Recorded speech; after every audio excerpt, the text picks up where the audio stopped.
Ready? So. Happy New Year! We're counting down the top 10 moments of Hearing Things with Julie and Brad for 2024.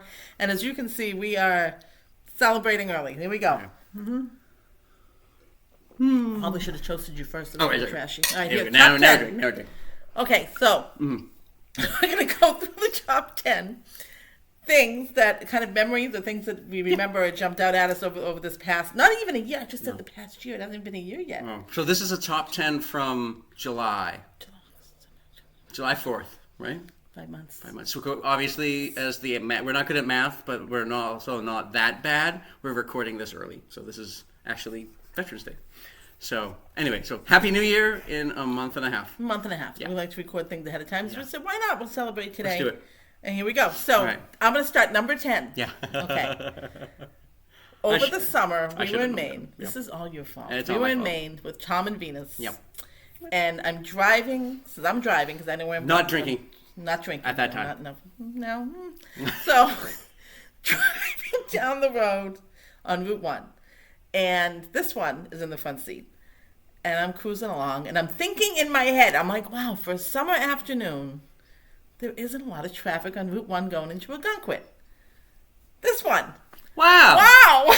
There's not a lot of traffic. Is this normal? 2 seconds later, I have to slam on the brakes, and all I see is a line of cars, as far as the eye can see. He completely derailed the day. Oh, yeah, totally. It screwed everything up.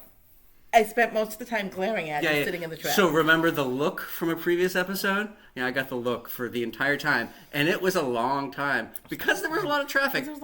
Or, as we like to call it now, Brad. A lot of Brad. There's a lot of Brad. And that has spread like folklore to our friends and family now. When we are sitting in traffic, we curse him, whether he has been in our company or not. I deserve it. Shouldn't have said anything. Crown here. Yeah. Okay, so number 9. Oh, yeah.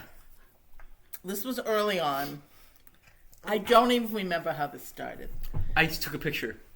You sent me a picture. Were you reading outside at lunch? So at lunch, I go outside, and so we're on a main road. My library's on a main road. But I go up front because there's a table, and I read, and I have my lunch. And I turn my hearing aids off so I don't get disturbed by the traffic. And so I take a picture of it to send Julie, just because that's what we do with things. And so for lunch, I have a protein shake. It's a bunch of different things. But it looks kind of like, apparently, to Julie, it kind of looked like potting soil.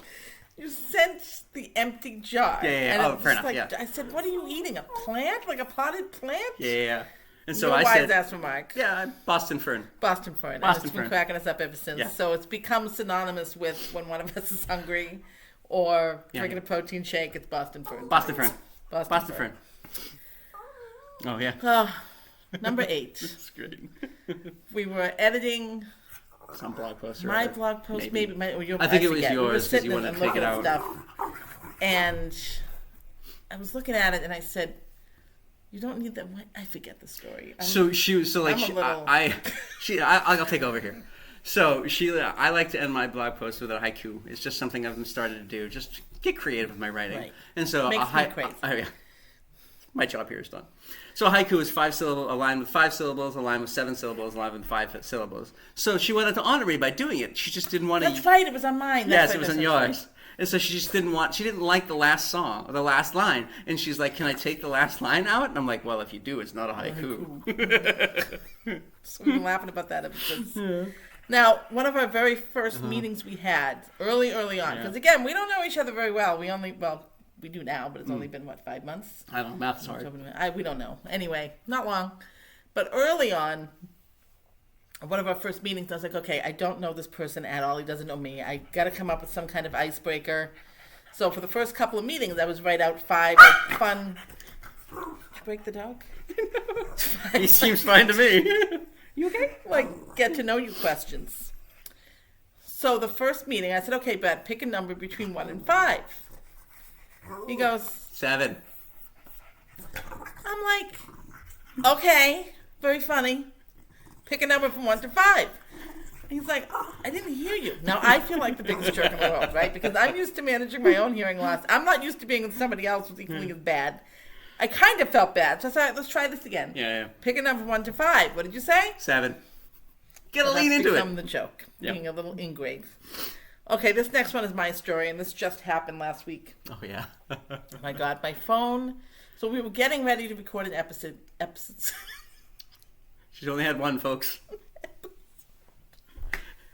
The word she's trying to say is episode. So I said the episode. I said the word for you. You can keep going.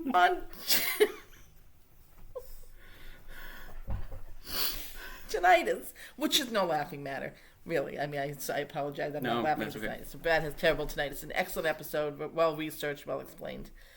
But right prior to that, he fixed something on my phone that I've been having trouble with. I couldn't sync my Bluetooth, or the app was off, whatever it was. And he's right next to me like this. I got so excited. I screamed in excitement, literally right into the microphone of his hearing aid. Right before we do an episode on tinnitus, the poor man already suffers with ears ringing, and then there's me just letting out this screech of excitement. I am so sorry. It's that fine. was so damn funny. Okay, so the next one is, you have to tell this. Please. Oh, yeah. I'm breaking through this one. This was early on too. So I think we were up in Maine, and you were proofreading one of the blog posts, and it had the word incroyable, right? So it's she thought I misspelled incredible. I did. I said, this isn't incredible. Yeah. Like, this is the word you want. Yeah, no. I said, and so I looked at it in the snootiest word. It's French, you know. So it's the French word. I think I was making a reference to the I Incredibles. don't know what you're doing. Yeah. And I thought it was. I said, this is spelled wrong. It's supposed to be incredible. I'm like, what is this? Incroyable? Of course, I don't speak French. I don't know. And you said it really snooty. You're like, I was leaning French. I'm like, wow. And I didn't know him really at that point at all, so I couldn't come back with one of my sarcastic remarks that I would now. So I was like, okay, it's French. In my head, but I didn't let on.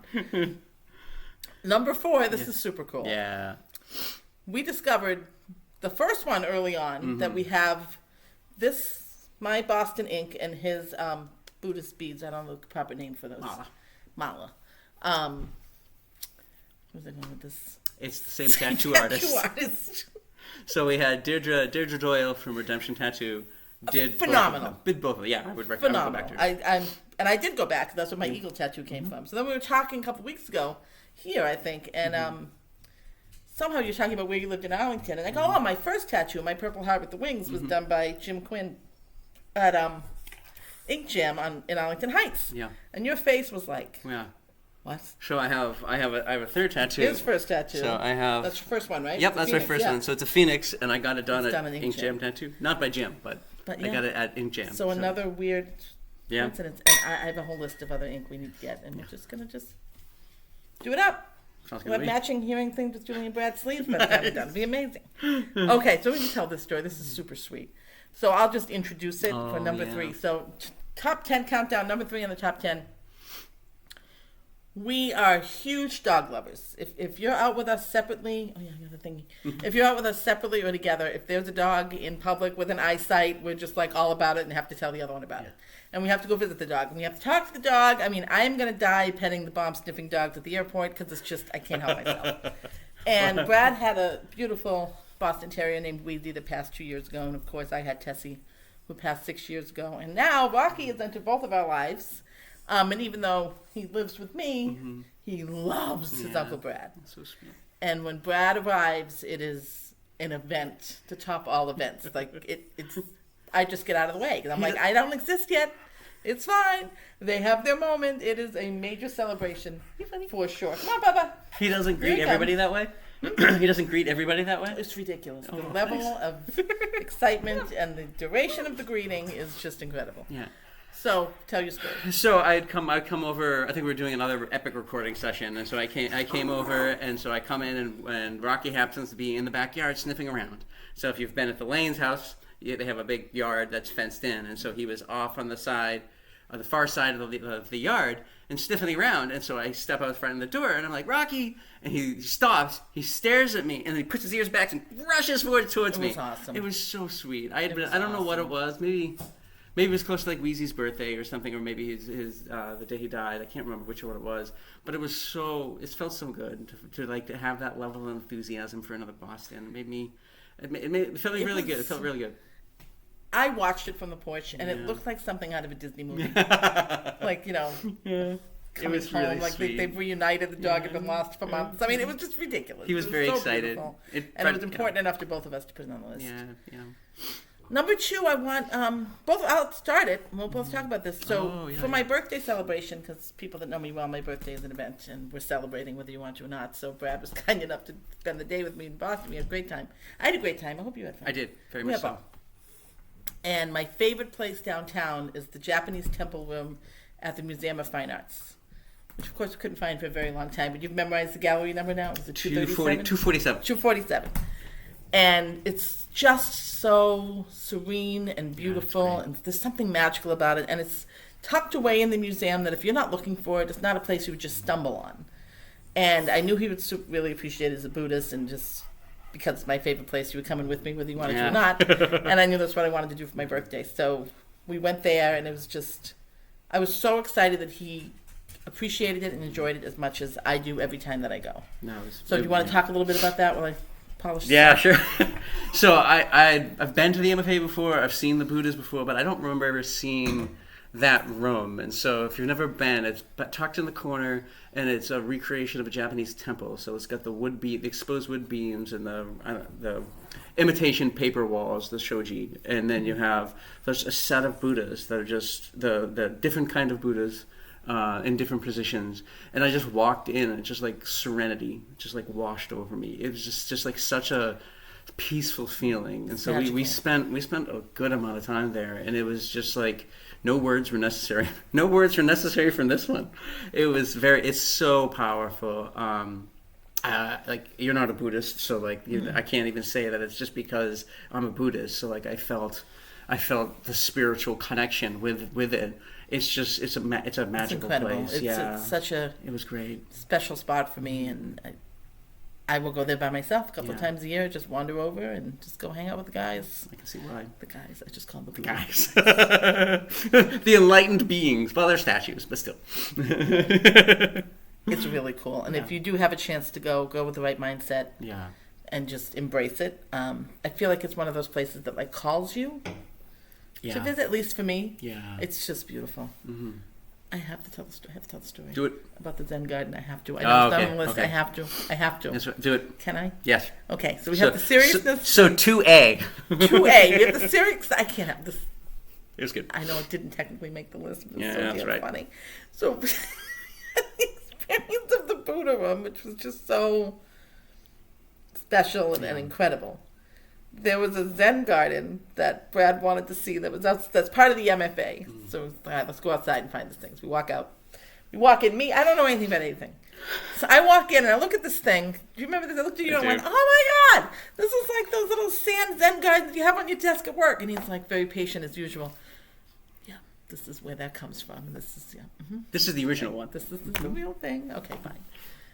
So I ignore the sign. Actually, I didn't even see the sign. I couldn't ignore it. 2 signs. I just bypassed the signs. And I go walking out onto the sand. And me being me, I go, hey, look at me. I'm a human rake. You know, little rakes to play with on your desk. And I start scraping my foot like, total jerk. Some guy yells. Oh, he was not pleased. He's like, what did he say? You're not supposed to be on the installation. Me, oh, okay, right? And this one is like, get over here. Get over here. There are signs. Get out of the Zen garden. I'm like, oh, fine, whatever. But I had my moment. It was awesome. I really did not know I was not supposed to be in there. Why would they put it there if you can't walk through it?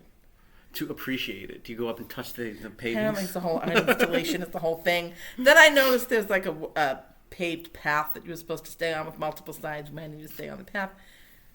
Whatever. We had the whole experience that day. We had the spiritualism of the Buddha room, and then Julie comes flying out with Zen garden. So I had to tell that. So 2A. Yes. That goes with the story. Number 1. Yes. Number 1. Right, it's where it started, right? That's I think we've talked about this. So, like at Julie's extravagant bash at the 4th of July, we were in her living room. Actually, we're right here. Right here in this room. Yep. And cross conversations were happening, as cross conversations do in loud meetings or loud parties or environments. And we both like looked at each other at the same exact time. We're like, oh, I can't hear anything. What are you talking about? Yeah. Yep. So and that was really when we officially met. Yeah. And we hadn't met before. Strangely enough. It was of each other. Yeah. And then Venus and Tom were coming to the 4th. Yep. And I was like, oh, see if your brother wants to come if he's not busy. You know me, I'll invite anybody in, I don't care. And that was the first conversation we had. And then 6 days later, we had our first meeting, and here we are. Yeah. With a top 10 list. Yeah. So. And a little buzz going. Yeah. Which is fantastic right now. Do we have books? Do we have, I don't think we have books. You know what? We can go with the flow. You know what I'm going to do? I'm going to do a beer recommendation. Okay. So, Guinness, everyday Guinness. It's my favorite beer. It's been my favorite beer for a while. And so she's champagne glass. I'm going with Bud Light. All right. And a Waterford crystal champagne glass. The presentation does not help the beer. I'm sorry. Magical moment. There we go. So instead of books, you get beer. Still begins with B, right? It counts. I gotta eat something. I think I need a snack. Yes, please. I have another one. So anyway. on that note, that was with the top 10 of 2024, which for this partnership started on July 4th. So so however many months that is. Yeah. So if you have any comments or if you have any top moments from our show, please let us know. We'd love to hear them. And if it's just laughing uproariously at this here, right now, that can be fun. That's fine. We'd love to hear about it. Please do. Well, thanks, everybody. We'll see you in 2025. We'll be back with more. Wherever this takes us next, God knows. Who knows? I don't know. You never know. Never know with us. Happy New Year, buddy. Happy New Year. Bye. Bye.